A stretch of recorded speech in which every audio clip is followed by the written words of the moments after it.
Welcome, Pewter Report readers, viewers, and listeners to a brand new edition of the Pewter Report podcast presented by our friends over at Briar-Greaves Insurance. Protecting your assets starts with a company that you can count on. So whether it's auto, homeowners, flood, boaters, or business insurance, Briar-Greaves Insurance are the best people in the business to work with. Visit briargreavesinsurance.com or give them a call at 813-876-4166. That's 813-876-4166. Happy Friday to everybody. Hopefully you're enjoying a happy hour right now, as we are very happy to talk about day one of Bucs rookie minicamp. We got to see the rookies practice on the field in front of Todd Bowles and the rest of the coaching staff. We spoke to a couple of players as well, and we're going to break that all down on this afternoon's episode. I'm your host, Matt Matera. Joined with me, my co-host and the face that runs the place at pewterreport.com, SR, Scott Reynolds. Scott, we are live from the Advent Health Training Center. Yeah. And man, it was hot, but it was fun to see these Bucs rookies in action. Yeah, it sure was. It's always good to see football, right? Yes. Even though it's just helmets. Any football is better than no football. Yeah, exactly. We were at the combine, running around in shorts and t-shirts and all that. So yeah, it was great to see really the start of the Bucs football season, and we're excited to break down what we saw today on today's show from the rookies out there. Yeah. And they came in all shapes and sizes. It's certainly no secret anymore that the Buccaneers have the largest man in football, and Desmond Watson. There you go. The Desmond Watson, big dude, 437 pounds now. And you can just see he's massive when it comes to those thick thighs. Yeah. The belly, the whole thing. Honestly, he's got some work to do, but he moves around. You know, he was able to move. He had some quick movements with the defensive lineman with some pass rushing moves and things like that. But it's tough to put into words, Peter, people and those watching us. I'm wishing the best for Desmond Watson. I hope he makes this team. I'm rooting for everybody here at Bucs rookie minicamp. It's tough to put into words, though. He is a spectacle. Yes. Seeing him out there. He is gigantic. I mean, he just from a sheer mass size is bigger than a lot of the offensive linemen. Yeah. And it almost reminds me, and I hope some people will kind of understand what I'm talking about. Back in the day when professional wrestling was a big thing, there was a wrestler, Andre the Giant. Oh, yeah. And there was different territories, and he would go all over because it was, come see Andre the Giant. He was a spectacle. The gigantic spectacle. And the Bucs didn't sign Desmond Watson to be a spectacle. They want him to be a good defensive tackle in this league. But for the time being, at this moment, he is just a massive human being, and I hope he can bring the weight down a little bit. The speed is going to be everything for him because he's a little bit on the slow side. But if he can pick that up a little bit, the Bucs may find a gem on their hands. For sure. And so you go from the biggest guy in football and on the Buccaneers and in Desmond Watson to a guy that is the lightest Buccaneer, lightest player in the NFL. Tez Johnson, 154 pounds. But, man, he's got the confidence of a 6'5", 225-pound wide receiver. It's like when you hear him talk, you almost think like Terrell Owens, like a big physical wide receiver.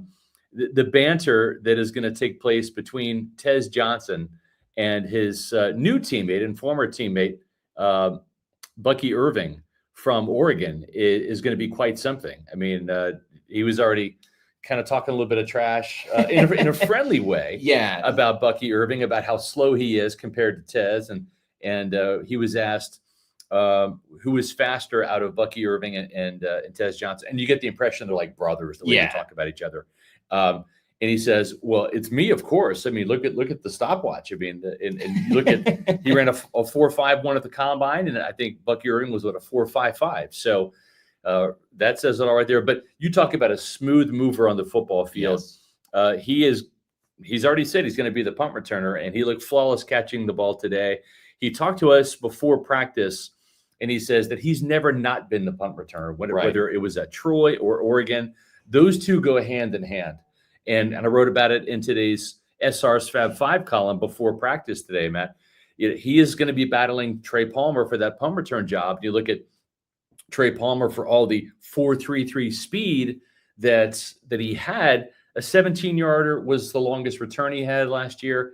Handling punt returns, he did all of the punt returns last year for Tampa Bay, and also, an 8.8 yard average wasn't that spectacular. Tez Johnson comes on the heels of an 85-yard punt return for a touchdown last year to Oregon. Just talking to Tez Johnson, and once again, an absolute electric factory. It's one thing when you get him in Zoom and he's in the comfort of, being around his friends and family, and you're online, you're not in front of people, but he was just as advertised, speaking to us as well. You mentioned the conversation about Bucky Irving. It's very similar to the way that Todd Bowles kind of will clown on some guys here and there, because he got asked about coming to Tampa, what it's like. And he's like, I want to be a Buck for life. And he's like, I saw Bucky. He's short. So they're good friends there. Yeah. Also knew a ton of, he did his research on the Buccaneers as well. I mean, he talked about Mike Evans, the 11 consecutive 1,000-yard seasons. He talked about the big play when the Bucs played the 49ers last season, when Baker Mayfield put the stiff arm onto Bosa and was able to throw the ball to Rashad White for a first down. So he was very well versed in his recent Bucs history and knowledge. And then to bring it back to the punt return game, the way that he speaks, when you have that confidence, which it's a little borderline cockiness. Again, for a guy that's like a 7th round pick. But he's believable. Yes. Right? And you believe what he says. He makes you believe it. Yes. But you got to have that confidence and cockiness if you are going to, claim a job. And we'll and see if you're how 154 pounds. Yeah, that too. We'll see how it goes. He was hilarious too. He was talking about who he's rooming with, one of the LSU players. And he's like, he had the TV on all night. Like, I had to put my pillow over my head just to get some sleep. So he's an absolute wild card and a character. Very excited for Tez Johnson. And much faster on the field when actually playing than just the underwear Olympics with the 40-yard dash and stuff like that. The Senior Bowl, the tape doesn't lie. That's right. Seeing him up close and personal at the Senior Bowl, I think to me is one of the biggest takeaways versus, he didn't run that fast in Indianapolis. Totally agree. And one of the other players who stood at the Senior Bowl and really turned heads today, he's actually the cover guy for Monday's podcast when we wrap up day 2. And that's this guy right here, David Walker. Todd Bowles said he was the best player in the field today. Yes. And I've just gotten some text messages from some people in the building who are blown away by what this guy is able to do. And we haven't even seen him in pads yet, Matt. I mean, he's running around in shorts and T-shirts, and he's got a helmet on. But they love this guy. They feel like they have another 4th round gem. It's early. It's literally the first practice. But the buzz that this guy brings, the juice that he brings, is pretty evident out there. I mean, he kind of moves at a different level out there on the field. A little bit of an obstructed view because we're the players that aren't playing are kind of standing right in front of us. So but Monday, make sure you join us live at 4:00 for the Pewter Report podcast. That is David Walker. Don't go running out and buying a 51 jersey just yet, because Desmond Watson has the 56 jersey, and if he doesn't make the team, that might be a jersey that David Walker wants. So, but whether it's 51, 56, whatever, this guy, I think, is going to be a real sleeper in this draft class. And one of the big reasons why you and I really like this draft, it wasn't just what they did in day 1 and day 2, but how they finished so strong with 3 guys. We already had Elijah Roberts, friend of the program, on the Pewter Report podcast a week ago, and then Tez Johnson. David Walker, Elijah Roberts, Tez Johnson. Those guys, I think each one of them is going to be a steal for this team. Tampa Bay never grasped for position.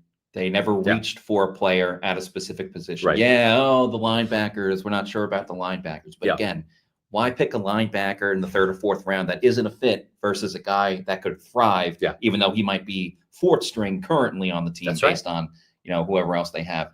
I have to say, with Watson wearing 56, I don't know if he was assigned it, if he picked it, but you kind of think like, okay, well, who used to wear 56? They gave the number to the biggest guy that has weight issues, that's trying to slim down. They gave him the number of someone that previously who wore that jersey, whose name was Nacho, or his nickname was Nacho. Yeah. But yeah, to go back to sorry, I just that Yeah. crossed my head when the numbers were announced. Yeah. But to go back to David Walker, I thought it was super interesting. There's a lot of questions, obviously the size and everything like that, but there's questions about why didn't you try to play, at a tougher school? Right, Why did you right. stay at Central Arkansas? And there was the aspect of playing with his brother. But I love the response that he said, where he was like, I had the chance and the opportunity to break our school's all-time sack record, and I believe another record as well. He said, I know I'm going to be in the school's Hall of Fame. Right. I want to make a path for other players at that school. And I love the tenacity right then and there. And he's like, if I would have went to another school, I would have just been a guy there for 1 year and then on my way. Like, I want to establish. Sacks. Yeah. He wants to, 8 or 9 sacks. He wants to have a legacy at Central Arkansas. He wants he didn't say he wants a statue built, but he wants a statue built at Central Arkansas. But that is the type of, it's not selfish by any means, but it's the type of ego that a pass rusher certainly needs. I'm going to go out and get it. I think you asked him about, what kind of great traits does he bring? He said, I knock the ball out. Yeah. I knock the ball loose. Lord knows the Bucs need those type of players, the ball hawks, the strip sacks, the interceptions and things of that nature. And for Todd Bowles to say he was the best player in shorts and helmets at a position where you're not making any contact, you can't really hit into the offensive lineman. Again, we're getting truthful Todd Bowles. I know. I love it. And for him to go out of his way for David Walker like there, I think was really big time. Also very interesting. And he didn't hesitate either. No. We asked him, who's the best player? David Walker. Yeah. Like that. Yeah, 2.5 seconds. Yeah. Also, I always find it interesting learning about the personal side of these players and things of that nature. I think fans do too. I agree. And let me stop you on David Walker for 1 second, because what is Jason Light and Todd Bowles and the Lasers and Mike Greenberg, who does all of the heavy lifting when it comes to contracts? What do we always say? Nobody leaves Tampa. Everybody re-signs with this team. And what did we hear today? We heard David Walker wanted to leave a legacy at Central Arkansas, right? He wanted to stay and be a part of that team and leave a legacy. And what did we hear from Tez Johnson? You said earlier, he wants to be a Buck for life. Wants to be a Buck for life. Yeah. So it's like, this is the first day that they're in red and pewter, the first day of their Buccaneer career. Who knows how it's going to turn out, right? But they're already thinking legacy minded. These are already people that the team has brought in that they're anticipating to have success. We call them day 3 steals.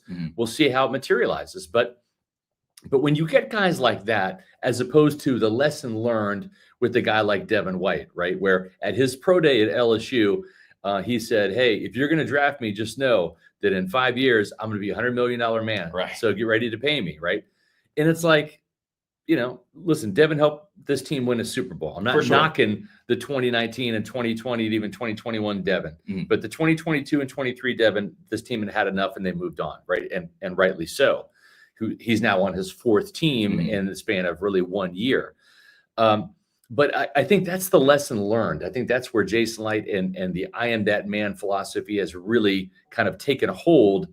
And when you go to find characters, you're looking for those guys that if it all works out well, you want to be a Buccaneer for life. You want to find the next Mike Evans, the next Levante David, the I am that man, the next Chris Godwin, the next Baker Mayfield who re-signs and hopefully will play the rest of his career in Tampa, right?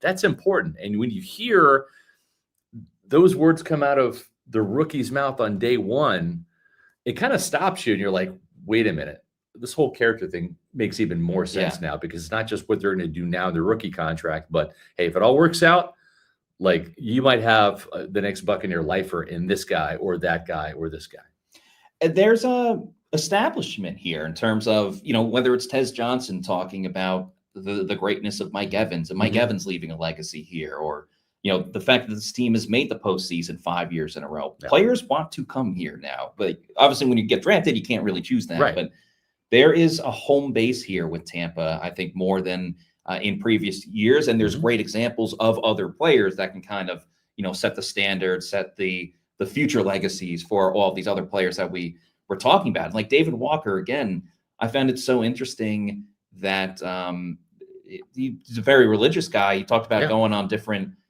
mission trips. Mission trips. After he said he's been to Costa Rica, a couple of other like international places. Vietnam? Vietnam was one of them too.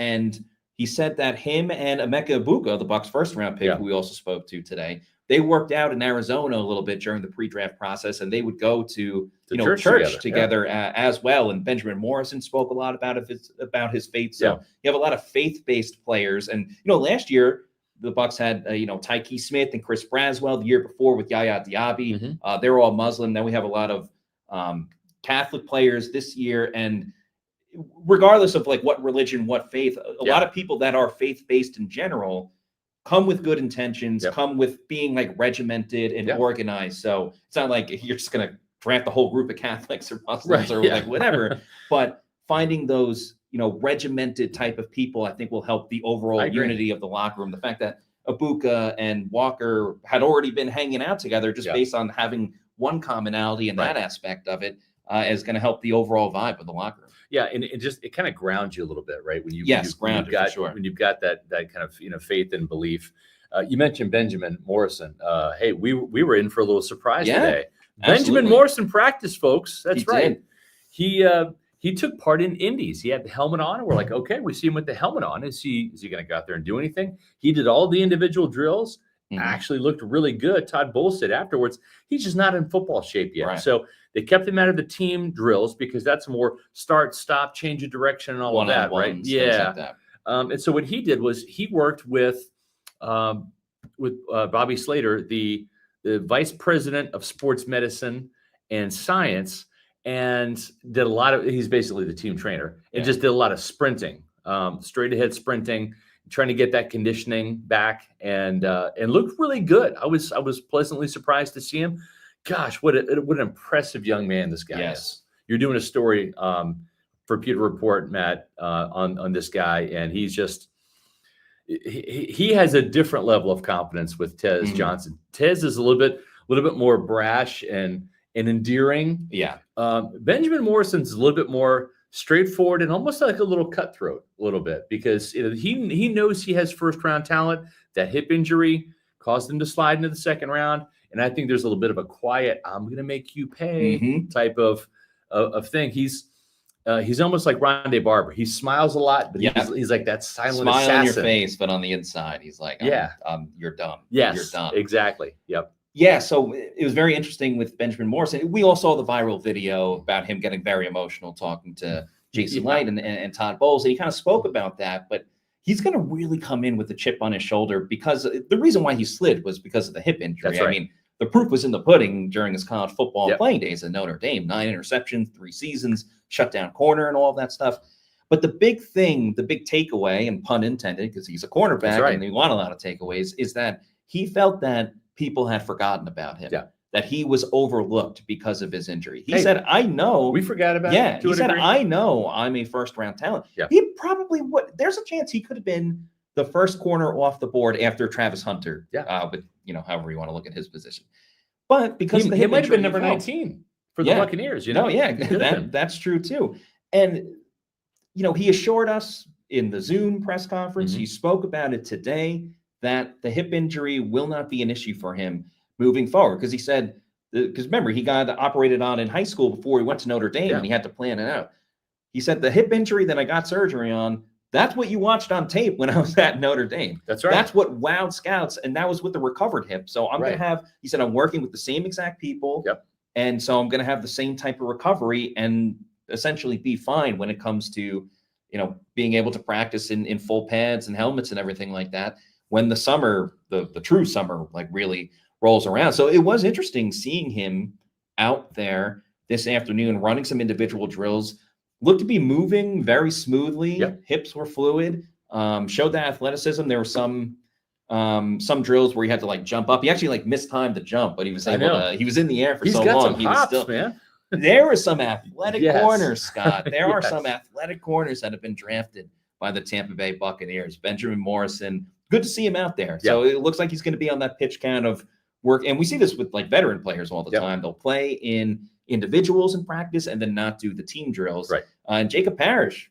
fastest player amongst the rookies, according to Todd Bowles. Yeah, and he was asked by a media member, was Tez Johnson the fastest player out there? And Bowles said, nope. And then he was asked, who is it? Jacob Parrish. And listen, he runs a 4.35 and it showed up on the field.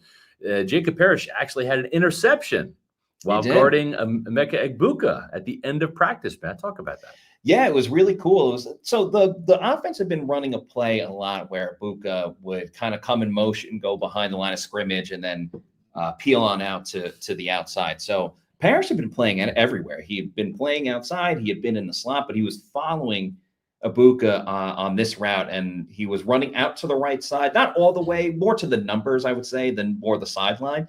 Parrish was with him stride for stride, cut in front of him, took it, and would it have been a pick six? I don't necessarily know. There was another player there that maybe would have made a tackle, but he went out there and just jumped the route right away, showed great speed. He also had a pass breakup earlier in practice over the middle when he was playing in the slot. So Jacob Parrish, again, Todd Bowles just talked about making an early impression. Parrish, I think, to me, made the biggest impression in terms of playmaking, what you can do in this aspect. You're not going to see much from the offensive line or the defensive line, but Parrish, a pass breakup, an interception as well, moved super, super quick. And Todd Bowles said after practice too, we're not viewing him just as a nickel corner. I know. He can play. We're going to get him reps there, but we view him as much as an outside corner as we do with any of the other guys that we have on the roster right now. And he even kind of hinted at having dual slot corners. Maybe if it benefits them against one opponent to have Benjamin Morrison in the slot, another game, a different opponent to have Jacob Parrish in the slot, he's going to keep offenses guessing on their toes. So I know we've talked a lot about maybe penciling in Jacob Parrish in the slot, but that might not be the case. And he's off to a damn good start with an interception and a pass breakup. Yeah, and this is really interesting too, because Todd Bowles had a eureka moment that he talked about this offseason. I think he's actually had several eureka moments. Really, I think it's really what it is, because I think we're going to see some wholesale changes. We had Zion McCollum on the program the other day, folks, on Wednesday during our Wednesday show, and one of the interesting things that Zion said. Oh, and by the way, if you didn't catch our Wednesday show, it was a special moment for us, and we greatly appreciate all the support that everybody's given us throughout the last couple of years since we've been doing the Pewter Report podcast on YouTube. And we had our 1,000th episode last Wednesday, or I should say, 2 days ago. So 1,000, this is episode 1,001, Matt.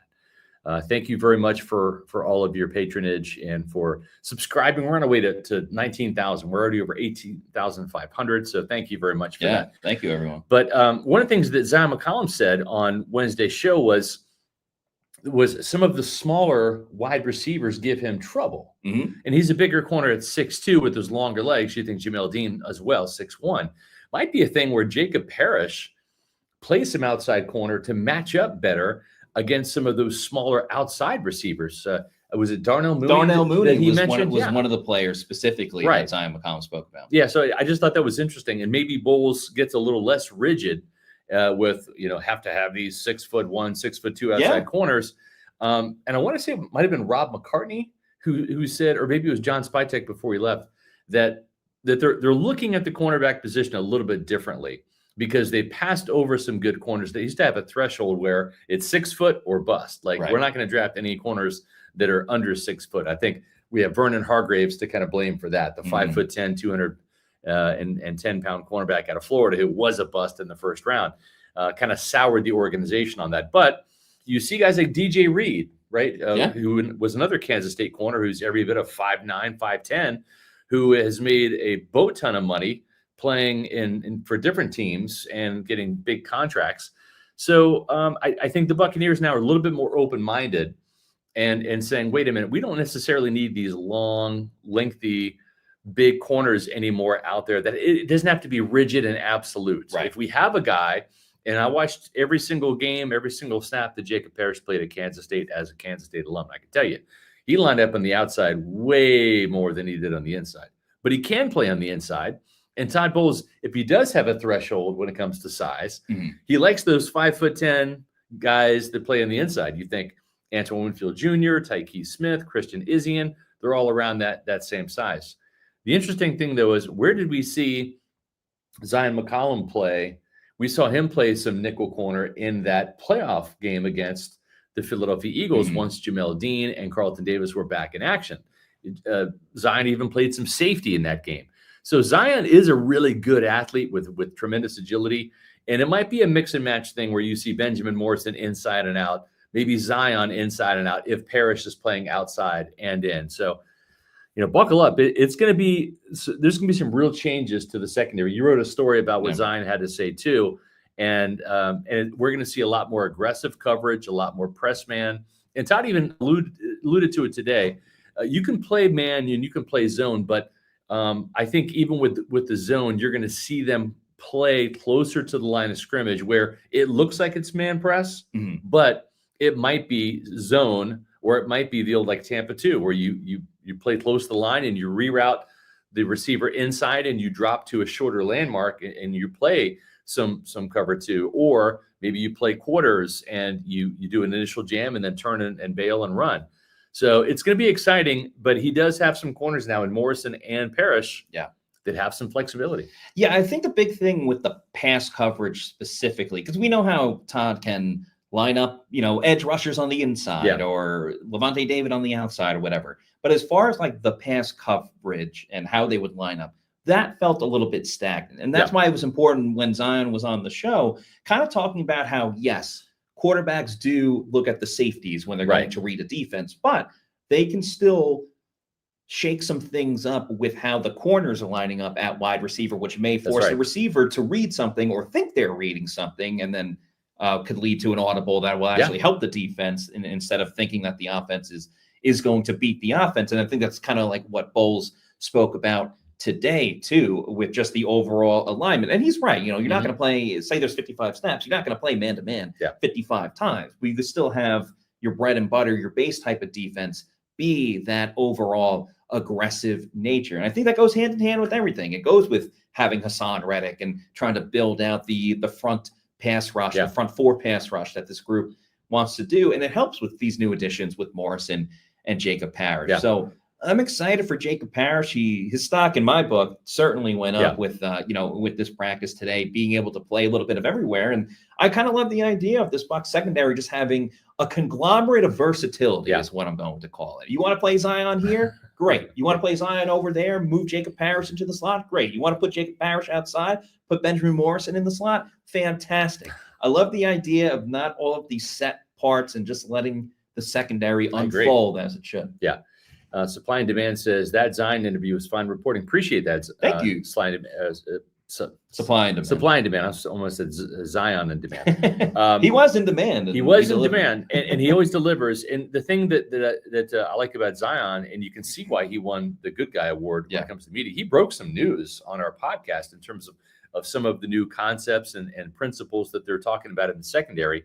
And I just appreciate the candor that he has, and I'm excited about what I've heard and what I've seen so far from the secondary. Everything from George Edwards, going to that pass game coordinator role where he was, I don't think, used properly as an outside linebackers coach.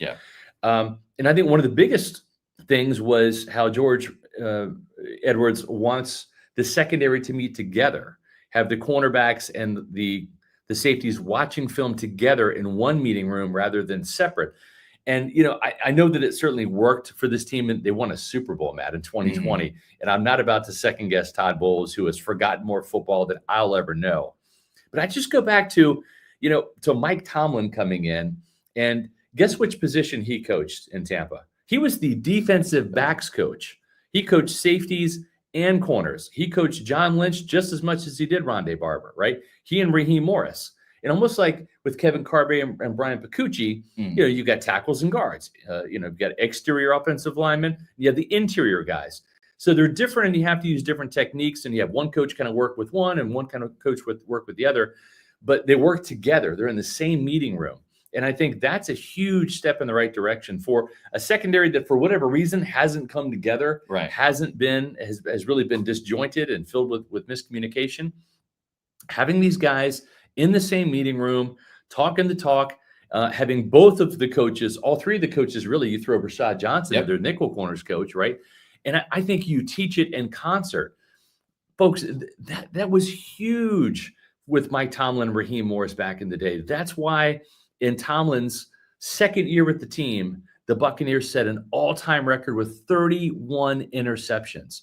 31. Think about that. This team had 7 last year altogether. The secondary only had 6. Now, you had Derek Brooks, who had, I think, 3 or 4 interceptions that year. Yeah. Sheldon Quarles had an interception. The linebackers got involved, but most of those interceptions came from the John Lynch's, the Rondé Barbers, the Brian Kellys, the Dwight Smiths, the Dexter Jacksons, the secondary as a whole, safeties and nickels and outside corners, all working together, all being taught in the same room together. And I think that's going to pay dividends, man. It absolutely is. It goes back to what Zion was talking about. He almost sounded jealous, about the Bucs offensive line. He's like, they're the tightest group in the whole locker room. Like, those guys would die for each other. And we need to have that type of chemistry where we are going to die for one another. And he talked about how close the locker room is. It's not like there's any divide there, but just talking a little bit more, an extra, just so we're sure, just so we're okay. Yeah. And I think the coaches really emphasized that today as well. At practice, Todd Bowles actually spoke about a couple of guys. Shiloh Sanders, everybody wants to know about Shiloh Sanders. Saw him warm up, look good there. But he was very loud, very vocal at practice, calling out certain stuff. A lot of the safeties were, but Shiloh in particular, Todd Bowles mentioned, was one of the the loudest guys, and also John Bullock, inside linebacker John Bullock from Nebraska, another one that he was calling the plays from the beginning. He was the the quarterback of the defense, if you will, an inside linebacker. So I'm not going to sit here and be like, Shiloh Sanders was incredible, because there were some vocal safeties, but I noticed that a lot, everybody is talking about Shiloh Sanders. So I certainly kept my eye on him. I thought he was very responsive to what was going on, looking at the offense, what was required of him, of the defense. And who knows, he may have a shot of making it on this practice squad. If there's any position where the Bucs like having undrafted free agents on their roster, it's the safety position, going back to Kayvon Merriweather and Christian Izzian. But John Bullock, I think I'm very excited about. He could be a guy that finds his way in red and pewter this year. Yeah, we heard Mike Beal talk about him earlier this week. I know that Jason Light, for some reason, seems pretty high on him too. Even Todd Bowles was talking about Jason's affinity for Nebraska players today at the press conference, which was interesting. One thing about Shiloh Sanders that really caught my eye, and I actually watched Deion Sanders play. That makes me really old. But I remember him playing. I was actually a Falcons fan, believe it or not, for a minute. I loved Jerry Glanville. I thought he was one of the greatest personalities. And so that Falcons team with Chris Miller at quarterback and Andre Bad Moon Rising at wide receiver and Deion Sanders. This is back when they played at Fulton County Stadium, before they had the big dome and all of that. But it was a fun team to watch. I think they finished like 9 wins and they make the playoffs and all that. They didn't really do much, but they were kind of like the underdog of the NFL that year. And Deion just kind of took over that city. Deion has a certain gait about him, G-A-I-T, the way he walks, the way he jogs and moves. And it's crazy because, like, if you took all the numbers off the players and you said, which one was Shiloh Sanders, I could tell you right away, because he moves just like Deion Sanders, just not as fast. He doesn't have that 4.2 speed that the old man has. But just the way he backpedals, the way he moves, it's crazy how much he resembles Deion Sanders. And of course, that's his dad. Right. That makes sense. It's not like it's far-fetched, but it's that noticeable when you actually see him up close in person. So maybe some of the old man's mojo rubs off on him and he ends up making this team.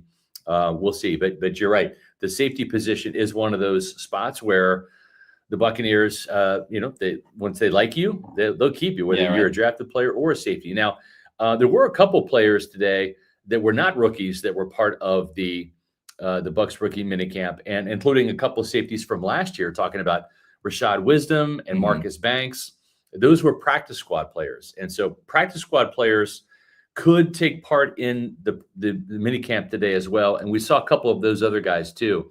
DJ Williams, the running back, was one of those players. Lorenz Metz, the offensive tackle, the German who gets the practice squad, the extra roster exemption. Exemption. Luke Haggard, the guard, tight end Tanner Tala, who seems like he's around, been in Tampa Bay for about 7 or 8 years now. So those are some of the players. Interesting that that Michael Pratt wasn't one of those guys. Yeah, that was today. a friend of the program, Michael Pratt. That was slightly disappointing just because, I mean, he's got an NFL caliber arm. You know, he's right now third string quarterback on this team, and presumably is going to compete with Kyle Trask to be a quarterback too. I mean, especially because you drafted 2 wide receivers. That's right. Your first round pick was a wide receiver with Emeka Egbuka. I thought that would have been a great way to, you know, get a little more chemistry involved. Certainly he's going to be working with Baker Mayfield, but why not have Michael Pratt out there working with Emeka Egbuka and specifically Tez Johnson too, a guy that, you know, practice squad type of stuff, built that chemistry right away. I wrote about Michael Pratt and Kyle Trask. They're one of the must-see training camp battles in today's SR Fab 5. I just dropped that in the chat if you haven't had a chance to check that out. Might make for some good reading this weekend. But, you know, I got to tell you, Matt, I had a fantastic meal last night, and you're not going to guess where I went. Are you? Maybe you will guess. I got a feeling. It was at Walk-Ons, believe it or not. Yeah, so what happened out there tonight? We struck out at home with leftovers, then we remembered walk-ons. What effect did the situation have? Spirit soared. Nick took on a burger. Jen obliterated her ribeye po' boy. And speaking of spirits, Laura even scored a real tasty cocktail. She needed that. Any lessons learned today? Yeah. Head straight to walk-ons. Scratch-made dishes, wall-to-wall TVs, craft beers, and cocktails. Walk-ons for the win. It's happy hour, folks, and the best place to do happy hour in Tampa is what I did yesterday. Go to Walk-Ons. On Thursdays, they've got 2 happy hours from 3 to 6 and 9 to close. And on Friday, I'm sorry, but only 1. That's from 3 to 6. But listen, let's look ahead to next week, shall we? You have a 3 to close Walk-Ons happy hour on Monday. On Tuesday, it's even better. It's all-day happy hour plus $5 Tito's all day. So here's what you can get during the happy hour at Walk-Ons. $3.99 domestic pints, $5 premium house pours or happy hour wines. $5.49 will get you those big 22-ounce domestic drafts. $4 for the hush puppies or onion rings. $7 for the boom boom shrimp or half of an order of the waffle cheese fries or the spinach and artichoke dip, which I think is the best in Tampa. Yeah. $8 the boneless wings. And folks, I make a meal out of the cheeseburger sliders. So get to Walk-Ons. Eat like a winner, drink like a champ. And speaking of drink, if you are a Jack Daniel's enthusiast, they have a special dinner coming up May 21st, where you can reserve your seat for 6:30 and get some of Jack Daniel's finest. That's the Jack Daniel's Sinatra right there. Finest premium pours. You can enjoy expertly crafted pairings featuring Jack Daniel's finest selections. Secure your reservation now. Give Walk-Ons a call at 813-771-7100. That's 813-771-7100. Or email them at mid-mkt@walkingtallbrands.com and reserve your spot for May 21st at Walk-Ons at 6:30 for the Jack Daniel's Spirited Dinner. Matt, we've got some breaking news. We've had some tremendous guests so far this offseason. Yaya Diaby, Michael Pratt, Elijah Roberts, Zion McCollum, Mike Beal, the new vice president of player personnel, a very well-deserved promotion.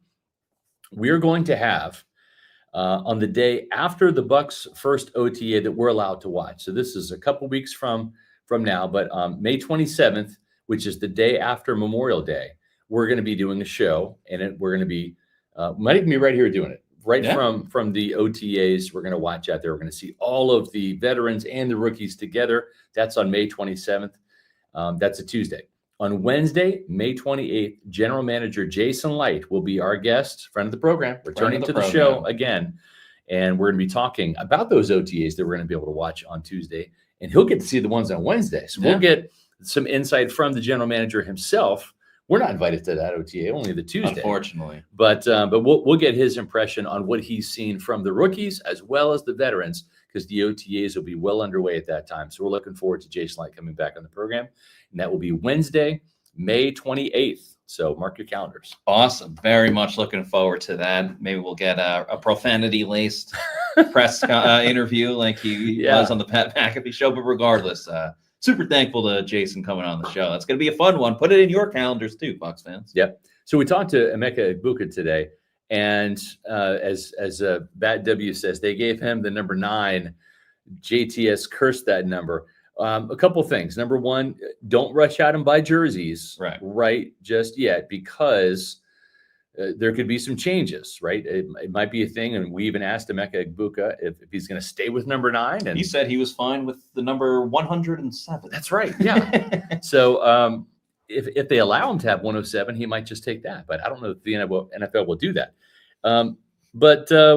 Listen, sometimes you need a really great player to kind of like wash the stank off of a stanky jersey. That's a good point. And so maybe Emeka Egbuka turns number 9 into a divine number here in Tampa. I think Greg Allman was talking about that, because you know how like Mike Evans, he does the Mike, but M1K3. You do Egbuka like E9BUKA. So just to get creative for sure. We had a nice message here from Joel Elrican, who's been a member of our Pewter Report YouTube channel, Pewter Report TV, for 9 months now. Go Bucs. It's that simple. But thank you. Yeah, thanks for all your support. No doubt. You do so much for this channel with your gift memberships and just for being a member for 9 months. We have seen an increase in memberships, and we want to thank you guys for that. It started really with our draft show and has really taken on a new flavor in terms of getting more members, and we really appreciate that. You know where the money goes. It goes right into all of our travel to bring you guys the best news year round about your favorite team. So you can show your support for Pewter Report by becoming a channel member. And here are the different membership levels. You can hit the join button on the front page of Pewter Report TV, our YouTube channel, and you can find all this information there. You can get exclusive Pewter Insiders videos that we do. Matt and I would do those Fridays. Today, obviously, we're busy. We're right in the middle of watching practice. So we couldn't do one today, but we'll have one next week. And from $3.99 to $24.99, pick the membership level that fits your budget the best. And I will say, if you are a Pewter Report Platinum member, I need you to email me at sr@pewterreport.com, because I need to tell you about our member meetup that's going to happen in June. So please, if you are a Pewter Platinum member, and I know who you are, I just need your email address because I can't get it from YouTube. So please email me at sr@pewterreport.com. Easy to remember, sr@pewterreport.com. I had some of you email me after the last show, but please email me so we can get all of the particulars about where our Pewter Platinum meetup is going to be in early June here in Tampa. I want to go back to the number thing real quick. And it's not really a Bucs thing. It's just an NFL thing. What is with these players requesting to wear the jerseys of some of the all-time greats whose numbers are retired? Like, your number is retired for a reason. Yes. Like, you earned that. Yes. So, like, we've seen it with Abdul Carter. He wanted to be number 56 on the Giants, which was taken by LT. And then he's like, all right, I'll be number 11, which Phil, and I get it. Like, Abdul Carter's not going to know the entire history of the Giants, but maybe do some research. Right. Like, I almost kind of blame the Giants too. Like, okay, 11, that's Phil Simms. It's almost like a couple of years ago with Devin White asking to wear Mike number 40. To wear 40. Like, respect the tradition of these teams, Like, these are all-time great players, legacy players. Sure. Create your own legacy with a different number. And I get it. Like, some players, like, I think Matthew Golden, I could be wrong about this, but I think Matthew Golden took like number 22 or 28 with the Packers. That's a disgusting number for a wide receiver. Agreed. But you can find another number to make look good and to build your own legacy, but not 22 or 28 as a wide receiver. Exactly. I mean, those remind me of like Lance Allworth back in the day when wide receivers did wear 20s and all that. So, I like that they've been a little more lenient with certain positions wearing certain numbers, but then there's also some numbers that just don't mesh together at all. Yeah, exactly. So we've got, like I said, a great show coming your way on Monday. And next week's going to be big because we have a couple things. We have our show on Monday, which is going to be Bucs Rookie Minicamp Day 2. Matt and I are going to be talking about it. We're going to be back here tomorrow, checking out Day 2 of Rookie Minicamp. And Todd Bowles was kind of saying today, we'll see if there's any casualties from the first day. And sometimes you see that Dino Tomlin, Mike Tomlin's son, had to leave practice early today. I think the heat kind of got to him. And that's David Walker, folks. He is a very buzzworthy player. The Buccaneers feel really good about him. I've gotten multiple messages from all over this building about how he looked today out in the field. And Todd Bowles, again, no hesitation, Matthew, in saying who was the best player in the field today? David Walker. It was that simple. So that's going to be Monday's show. We'll have another show on Tuesday. Wednesday's show is going to be in prime time. Why? Because it'll be the Bucs 2025 schedule release show. That's right, 8 o'clock. We're going to go live. We're going to have the Bucs schedule release, and Matt and I and a couple other Pewter reporters are going to be reacting to it. And we might even get a player or two to call in and That'd be cool. and get their thoughts on the schedule as well. I think that'd be fun. But we will be playing the Eagles down here in Tampa again, folks. That'll be the fourth time in 3 years. You had 2 games against the Eagles and the Bucs back in 2023, a regular season loss on Monday night, but then the revenge game in that wild card playoff, demolishing 32-9 of the Philadelphia Eagles. Then the Eagles come back to Tampa last year and got whacked again, 33-16 on what was probably the hottest game of the year, one of the hottest games in recent memory. And now they're going to be coming in as world champions. And you know what? Zion McCollum said, not afraid of them. No, shouldn't be. The way that they've really taken it to them with all of that talent on their team. Like, it's the same team that they went and pretty much beat up. Now, granted, when they beat them in the playoffs, they did not have Saquon Barkley, and that's certainly something a little bit different, but who knows? Maybe they have a Super Bowl hangover or something like that. Well, they had Saquon Barkley last year, and it didn't help. So we'll see. But that's going to be Wednesday's show, and we're working on getting a couple other plays. We've had a couple of other players that have said they're going to come on, just trying to find out what time, and we're excited about that. So we've had a great offseason so far. It's going to continue all the way through the month of May, as well as the month of June. And we have mandatory minicamp coming up the 10th, 11th, and 12th too. So a lot of football to talk about between now and then. I'm going to do some talking about investing right now. And if you have not had the opportunity to give the folks at Immuni a call, well, I tell you what, I did a couple years ago. I've been an Immuni customer for years. And I love the fact that I've seen my investments grow over there. These people, they're financial wizards. They know what to do with your money to keep it safe and also make you money, especially in some economic turbulent times. And we've had that the last couple of years. So why not turn to the experts over at Immuni when it comes to your financial investments? At Immuni Financial, we help you live in the now. Congratulations. We're so happy for you. Thank you. And even though the now may feel very different, you still need to plan for the future. How's retirement treating you? Oh, just fantastic. I know I say it all the time, but you really got to come up to Colorado. Let's do it. All right. Yeah. We can help you develop that plan to keep you on track, so you can still prepare for tomorrow, today. Immuni Financial. Plan ahead, stay ahead. That's right, folks. The folks over at Immuni Financial have helped me and my portfolio over the last couple of years. And they can help you too in a multitude of ways, whether it's advisory services, brokerage services, legacy and retirement planning, investment banking, insurance services, annuities, sales and trading. They have proudly served clients across the country, not just in Florida, not just in the Tampa Bay area, but across the country. So just because they're based in St. Petersburg doesn't mean they can't help you in Kansas City or Toledo or Memphis or wherever you're watching the program from. Make sure you give Immuni Financial a call. Even if you have a financial advisor, get a second opinion, just like you would when it comes to your health. Do the same thing with your financial health. Let someone review your portfolio at Immuni and see if they can help you make even more money or maybe turn to better investments. Immuni Financial, visit them on the web at immuni.com.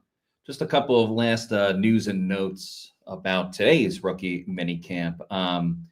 Mike Tomlin's son, Dino Tomlin, came to rookie minicamp. Unfortunately, he left early with an injury. He was walking off with a trainer. We don't know what it is at the moment, but we'll keep an eye on that for tomorrow. And then another wide receiver, Emeka Egbuka, made a couple of catches. I wouldn't say there was anything astonishing. And, you know, he's going to be working with Baker Mayfield in the season. But one wide receiver that did stand out a little bit was Jaden Smith. He was wearing number 17, played his college football at Texas El Paso, but made some catches, was pretty involved early in the offense. So not saying he's going to make the team or anything like that, but certainly I think stood out a bit with getting open, making some catches, and and making some plays, trying to get the attention of the coaches. Yeah. Well, we got the attention of Ben Wilson here. Says, thanks, lads. Great show as always. We really appreciate that. Thanks for tuning in on Friday. We're working hard. We're going to have stories tonight on pewterreport.com. As soon as we wrap up this podcast, we'll have some more content up. I know Adam Slavan is working on our Pewter Insider for today's show or today's practice. And then we've got stories coming out tomorrow and all the way throughout the weekend. I'll have a Pewter Pulse probably on Sunday. To all the mothers out there, happy Mother's Day. Yeah. Mom, may you rest in peace. Definitely be thinking about you on Sunday. And just make sure you have a great weekend, and make sure that you tune in on Monday, because David Walker certainly impressed today. We'll see if he continues that streak tomorrow. But there he is. There's David Walker. That's going to be the Monday show right there. Yes, it Day is. 2 recap. Yeah, we're excited to talk more about Bucs rookie minicamp and what goes on during that practice. So in the meantime, make sure you're following us on all of our social media on X, Facebook, and Instagram. We're at Pewter Report, and our YouTube channel is Pewter Report TV. Please like and subscribe. Please like and subscribe and leave a comment on this video as well. That'll do it for us on today's show. So for Scott Reynolds, I'm Matt Matera saying thanks everybody for watching. Happy Mother's Day to all the moms out there, and we'll see you soon for another edition of the Pewter Report podcast. Out.